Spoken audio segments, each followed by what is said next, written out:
Bismillahirrahmanirrahim. Assalamualaikum warahmatullahi wabarakatuh. Selamat pagi anak-anakku semua. Semoga di hari Rabu tanggal 27 Oktober ini kalian kelas 6A dan 6B dalam keadaan sehat walafiat ya. Melanjutkan pembelajaran PJJ Sejarah Kebudayaan Islam minggu yang lalu. Minggu lalu kita sudah latihan dari nomor 1 sampai nomor 5 tentang Sunan Ampel. Nama asli Sunan Ampel siapa, nama ayahnya siapa, nama ibunya siapa. Dan bagi yang belum mengirimkan tugas, tetap ditunggu sama Pak Jenderal tugas-tugasnya ya. Oleh karena itu pada pagi hari ini kita lanjutkan dan kita awali pembelajaran kita dengan pembacaan basmalah. Bismillahirrahmanirrahim. Minggu yang lalu Sunan Ampel tentang biografi Sunan Ampel. Adapun pada pagi hari ini yaitu sub judul dengan peran Sunan Ampel dalam perkembangan Islam di Indonesia. Sekali lagi, peran Sunan Ampel dalam perkembangan Islam di Indonesia bisa kalian baca, bisa kalian lihat di halaman 14 dan halaman 15. Halaman 14, halaman 15 ya.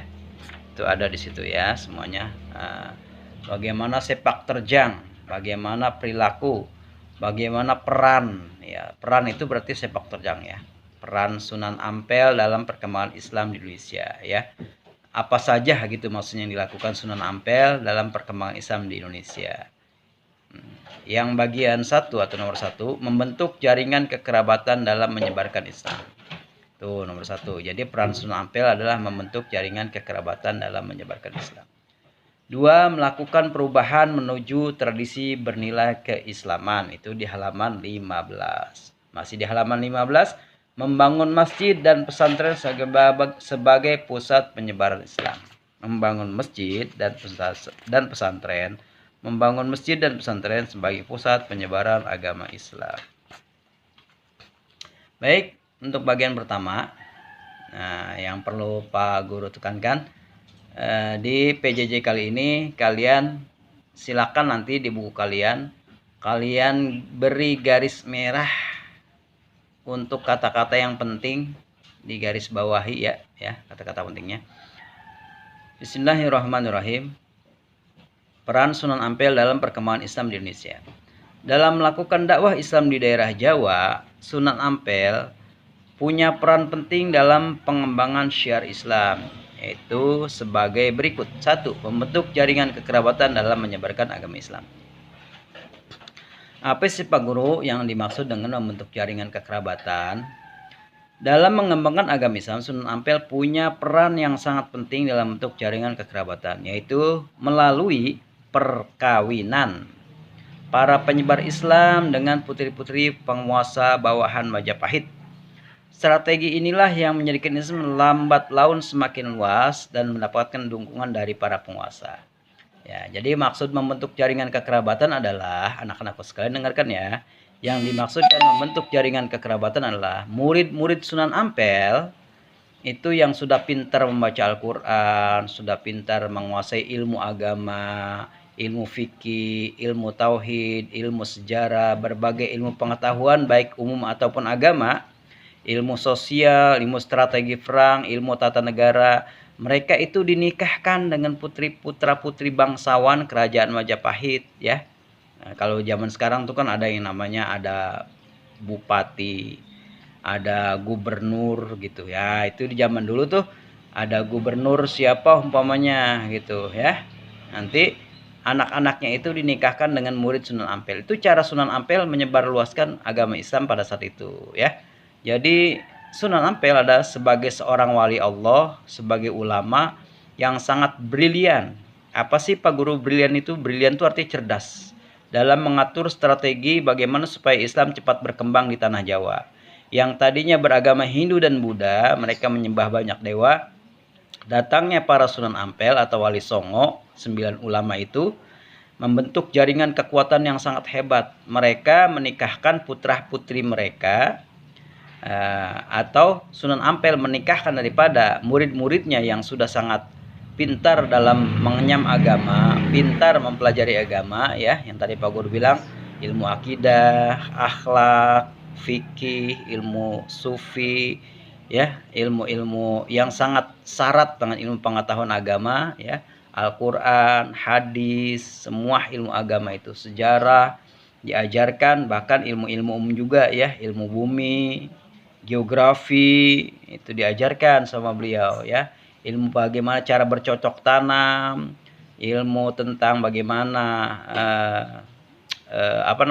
beternak, itu semua diajarkan. Jadi cuman tidak hanya ilmu agama, ya. Yang sudah sangat pintar tersebut, murid-murid dari Sunan Ampel dinikahkan dengan putra-putri kerajaan agar Islam cepat berkembang biak di tanah Jawa, cepat menyebar di tanah Jawa. Di antara penyebar Islam yang punya hubungan kekerabatan dengan penguasa Majapahit antara lain sebagai berikut. A. Raden Usen. Siapa Raden Usen? Raden Usen, ya garis bawah ya. Nanti di bagian A tuh kalian garis bawah. Raden Usen dinikahkan dengan putri Arya Baribin. Siapa itu Arya Baribin? Adipati Madura, bawahan kerajaan Majapahit. Jadi di Majapahit itu termasuk kerajaan, termasuk dalam kekuasaan kerajaan Majapahit. Di sana dipimpin oleh seorang adipati, ya, Adipati Madura, namanya Arya Baribin. Nah, Raden Usen dinikahkan dengan putrinya Arya Baribin, Adipati Madura. Garis bawah, Raden Usen adalah murid dari Sunan Ampel. Raden Usen adalah seorang mubalik asal Rusia. Wah, coba bayangkan kalian, ya. Dari Rusia itu jauh-jauh menuntut ilmu ke Pulau Jawa, berguru pada Sunan Ampel. Setelah pintar dinikahkan dengan putri Arya Baribin dari Rusia Selatan, ya, dekat Samarkand, yang ditugaskan sebagai imam dan mengislamkan masyarakat Sumenep. Sumenep itu adanya di Madura, Jawa Timur, ya. Yang kedua yang harus digaris bawah, ini masih muridnya Sunan Ampel juga, ya. Syekh Waliul Islam menikah dengan putri Retno Sambodi, anak penguasa Pasuruan, ya. Siapa penguasa Pasuruan itu? Pasuruan ada di Jawa Timur loh, ya. Ada di provinsi Jawa Timur, Pasuruan, ya. Anak dari seorang Lembu Miruda. Lembu Miruda atau dikenal dengan Mbah Gunung Bromo. Wah, namanya serem sekali Pak Guru. Nama orang kok disebut Mbah Gunung Bromo? Ya, karena biasanya seorang adipati itu adalah orang yang sangat gagah perkasa, sangat sakti, mandraguna, pintar dalam bertarung, pintar menguasai strategi perang, pintar ilmu politik. Jadi orang yang karena sangat pintar, pilih tanding, dalam bertanding selalu menang, makanya dijadikan seorang adipati, bawahan dari kerajaan, ya. Di kerajaan mana itu? Di kerajaan Majapahit untuk wilayah Pasuruan, Jawa Timur. Namanya Lembu Miruda, ya. Lembu itu kan sapi Pak Guru. Iya, tapi yang di sini bukan dimaksudkan sapi, tapi manusia yang memiliki tenaga yang sangat hebat, kanuragan yang sangat hebat, namanya Lembu Miruda atau dikenal dengan Mbah Gunung Bromo. Saking dia sakti mandraguna, mendapat sebutan Mbah Gunung Bromo. Yang ketiga Syekh Maulana Gharib. Syekh Maulana Gharib siapa? Masih adalah beliau masih dari murid Sunan Ampel, ya.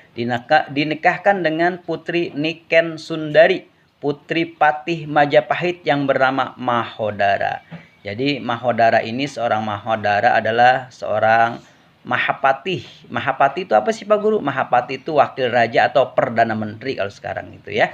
Wakil presiden atau perdana menteri. Mahodara memiliki putri yang cantik namanya Niken Sundari, dinikahkan dengan Syekh Maulana Gharib. Yang keempat, putri Sunan Ampel. Nah, putrinya sendiri Sunan Ampel, Dewi Murtasyiah, dinikahkan dengan santrinya. Siapa santrinya Sunan Ampel? Raden Paku. Raden Paku itu namanya Sunan Giri, Bahkan ketika masih bayi disebut dengan Jaka Samudra atau Joko Samudro. Kenapa Pak Guru disebut Jaka Samudra? Karena beliau waktu masih kecil dilarung. Dilarung, dihanyutkan di lautan. Kemudian ketika di lautan, dia bertemu dengan para pedagang yang melewati lautan tersebut, dan bayinya itu yang berada di dalam kotak mengganjal daripada kapal laut yang sedang berlayar. Setelah dilihat, oh ternyata bukan terganjal oleh batu karang yang besar, tapi kotak yang sangat kecil. Setelah dibuka di dalam kotaknya, ternyata ada seorang bayi yang sangat mungil, cantik, tampan maksudnya, bukan cantik. Kemudian yang menemukan kotak tersebut adalah anak buah atau anak buah kapal dari Nyai Ageng Pinati. Siapa Nyai Ageng Pinati? Nyai Ageng Pinati adalah seorang pedagang yang sangat kaya raya, memiliki kapal, memiliki anak buah yang sangat banyak ya. Dilihatnya di bawah kapal tersebut ada kotak kecil berisi bayi yang sangat tampan, ganteng ya. Kemudian diangkat sebagai anak yang kemudian setelah besar dimasukkan ke dalam pesantren Ampel Denta, dididik oleh Sunan Ampel dan menjadi namanya disebut Raden Paku atau Sunan Giri. Dan Sunan Giri ini mendapat sebutan juga Maulana Ainul Yakin karena sangat cerdas dan pintarnya, mengalahkan murid-murid santri yang lain.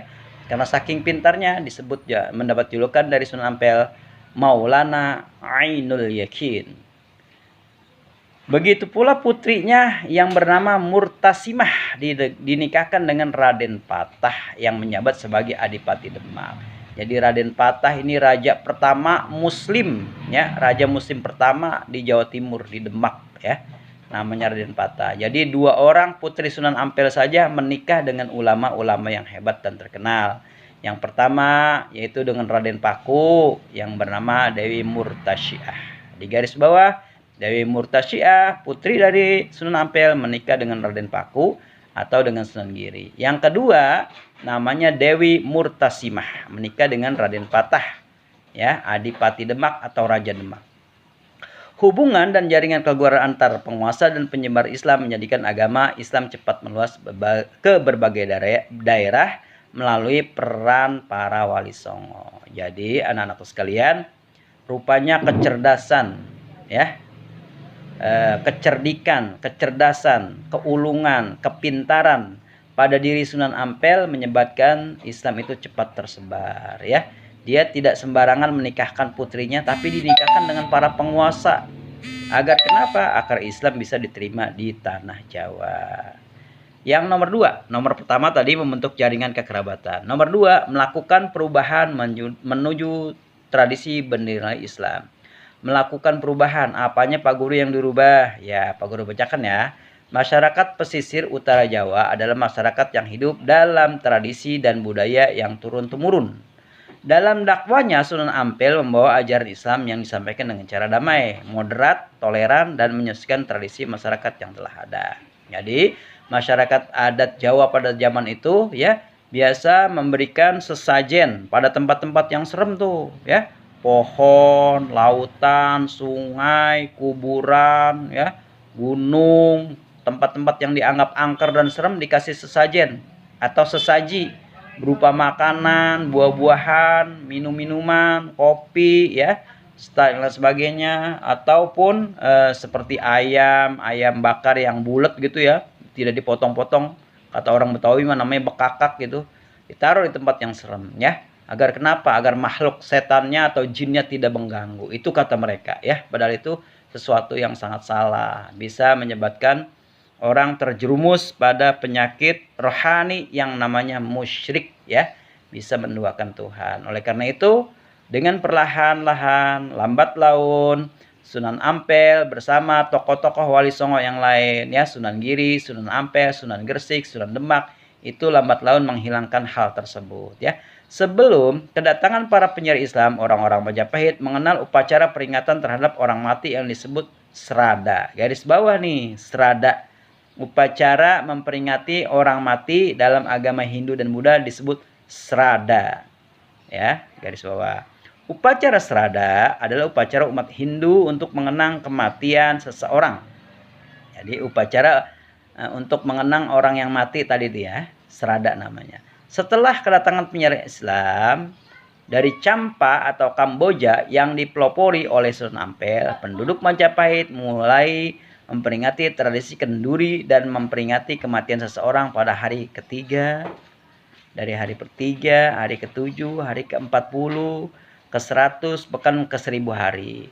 Dalam praktiknya, masyarakat berkumpul mendatangi keluarga yang ditinggal. Lalu acara diisi dengan zikir, tahlil, dan doa. Yang dahulu kala ketika zaman Hindu-Buddha bukan zikir, tahlil, dan doa, tetapi membaca mantra, ya, baca mantra-mantra. Mantra-mantra dibaca untuk menyembah para leluhur, ya, biar ruh dan hantu mereka itu, ruh dan hantunya itu katanya tidak mengganggu mereka. Tradisi keagamaan tersebut bukanlah berasal dari ajaran Hindu-Buddha, melainkan dari tradisi keagamaan Muslim Champa yang dikenalkan oleh Sunan Ampel, ya.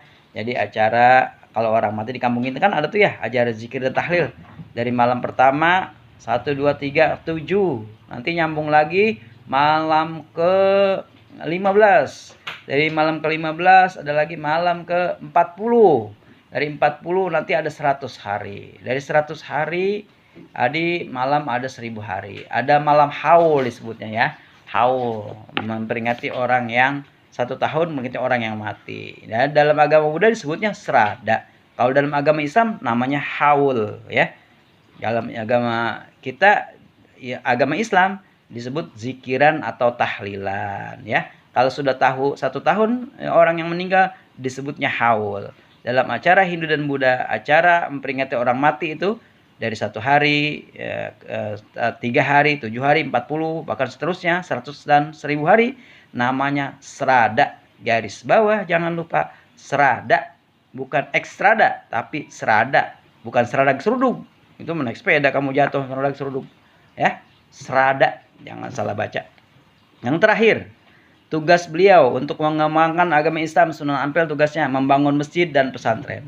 Kenapa Pak Guru? Kok Sunan Ampel atau Wali Songo, para ustadz, para kiai, ya, para pemimpin agama, pemimpin adat, ya, di Indonesia itu, khusus yang beragama Islam, kenapa mereka membangun masjid dan pesantren? Sama saja sayang, ya. Mereka juga yang beragama Hindu dan Buddha, mereka bangun kuil, ya. Orang Kristen bangun gereja untuk menampung umatnya sebagai tempat wahana untuk beribadah, ya. Sarana bukan wahana ya. Sarana tempat ibadah. Jadi sebagai tempat pemujaan itu harus ada tempatnya. Orang Kristen beragama melakukan upacara adat keagamaan mereka ya di gereja, ya. Orang Hindu, di mana orang Hindu? Orang Hindu biasanya di wihara, ya. Wihara, di vihara atau wihara itu orang Hindu Buddha ya.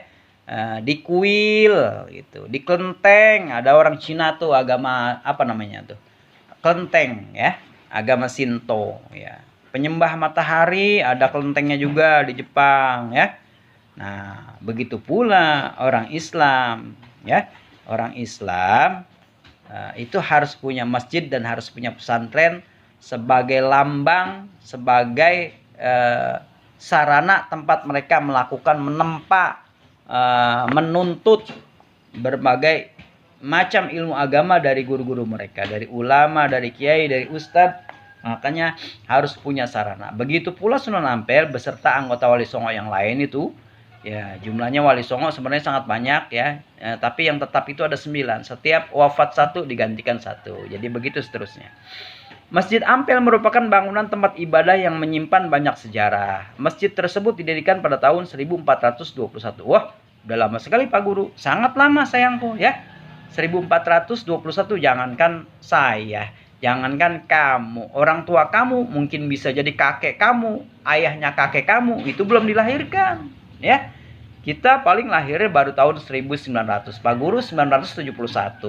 Ayah kamu mungkin lahirnya lebih awal dari Pak Guru, mungkin 1960-an, mungkin 1950-an ya, segitu ya. Tapi ini 1421, yang kakek kita belum lahir, ayahnya kakek kakek-kakek, kakek-kakek, nenek-nenek, kakek-kakek sama nenek-nenek udah pada tua ya.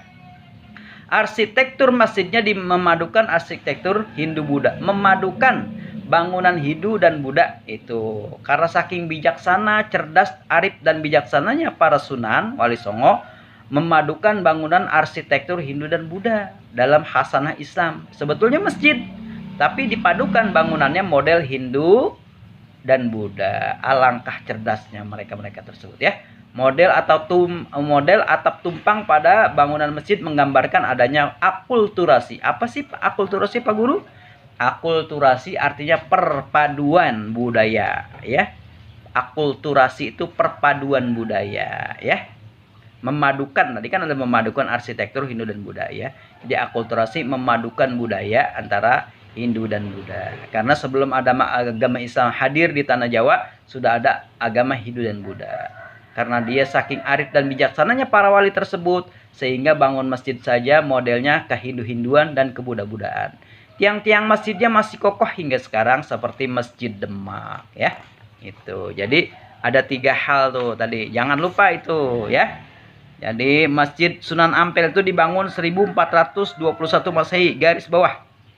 1421 Masehi. Nanti kalau ada pertanyaan, tahun berapakah Masjid Sunan Ampel dibangun? Jangan terbalik, jangan 2114. Salah ya, yang betul 1421. Gitu ya. Atau 1400, salah juga karena 21-nya tidak diajak. Harus dibawa 1421 Masehi.